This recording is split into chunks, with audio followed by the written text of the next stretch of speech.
Hello everyone, welcome to the program. I am Adeshewa Josh and it's time to take you through major headlines around the world. We will start with the very volatile situation in Ukraine, and the blame game continues over who is responsible for that crisis there. The latest accusation comes from Russia.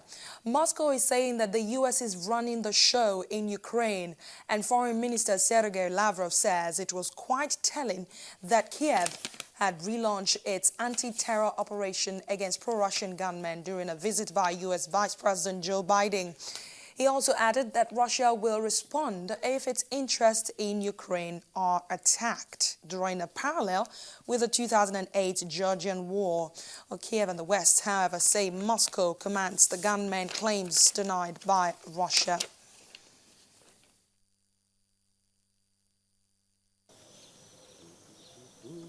An uneasy calm settled over the barricades in the eastern Ukrainian city of Slavyansk on Wednesday morning, near a police station occupied by pro-Russian separatists who want a referendum to sever them from the new authority in Kiev. The men have been holed up inside of the police station since April the 6th, with one of many buildings in the region taken over by pro-Russian and anti-Kiev forces in about 10 cities. Ukraine's acting president, Alexander Tochinov, called on Tuesday for government forces to relaunch an offensive against pro-Russian rebels after a local politician from his party was found dead with signs of torture. Kiev's first push failed last week to retake one of the towns in the mainly Russian-speaking east occupied by the separatists, and its military has largely suspended operations since the United States, Russia, Ukraine and European Union signed a deal in Geneva last week intended to calm the crisis.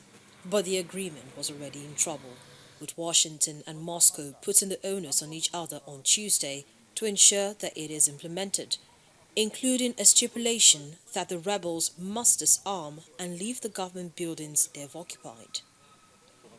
In an appeal that may complicate European efforts to mediate the crisis, Tochinov said two brutally tortured bodies had been found near Slavyansk, the objective of the failed Ukrainian army offensive. One was that of Vladimir Rybak, a member of Tochinov's party who had recently been abducted by terrorists.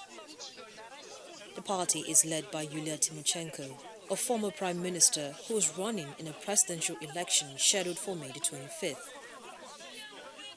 Meanwhile, the provinces of Donetsk and Lugansk will hold their referendums on independence from Ukraine on May the 11th. That's according to Denis Pushlin, chairman of the temporary government of the self-proclaimed People's Republic of Donetsk. He said residents will decide the status of the two cities, namely whether they will secede from Ukraine and join Russia or become sovereign republics, independent of Kiev's rule.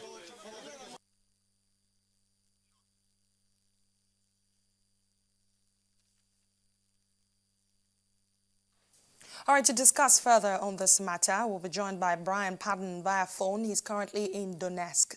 Thanks a lot for joining us on the program, Brian. Hi, how are you? I'm very well, thank you. Now, thank you so much. So much has been going on. Blame game between the United States and Russia. Of course, Kiev in between these two big powers. What is the mood like right now in Donetsk? Donetsk, things are quiet. This is a city of about 2 million people, and a hundred of those are activists who have taken over two government buildings.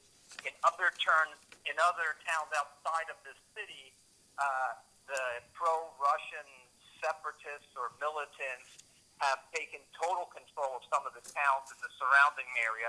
But here in the city, life is normal outside of these two small areas where the militants have taken over.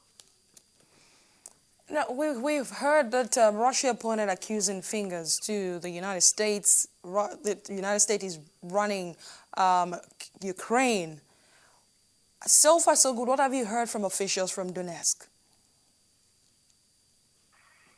Here in Donetsk, there is a lot of anti-U.S. sentiment amongst those activists, and there is some resentment in many parts of the city, both against the government in Kiev, which they felt have ignored their needs here for so long, and from the U.S., who they feel is helping escalate tensions in the area.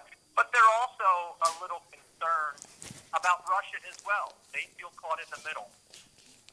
Absolutely, that's what this is. And where do you see this going? Because this obviously reminds everyone in the international community of some sort of Cold War renewal. It's hard to say how or when it will end. There was an agreement last week, and that called for all sides to denounce violence, call for armed groups to end their occupation and disarm themselves, and that has not happened. And so the Ukrainian government, but the acting president of Ukraine yesterday declared that they resume anti-terrorist operations and some of these pro-activist activities after a local official was killed in a town near here. Oh, now let me ask you finally, how about the Russians living in Donetsk? Have they been peaceful It's so not far? apparent. There's nothing out in the open. There is a lot of rumors and reports that they are vetting some of militant groups. All right, But I Brian. can't say for sure. Okay. All right, thanks a lot, Brian Patton, our colleague from the Voice of America in Donetsk, speaking to us there about the tension going on in Ukraine, obviously caused by blame game between Russia and the United States and a few other political instability in that country.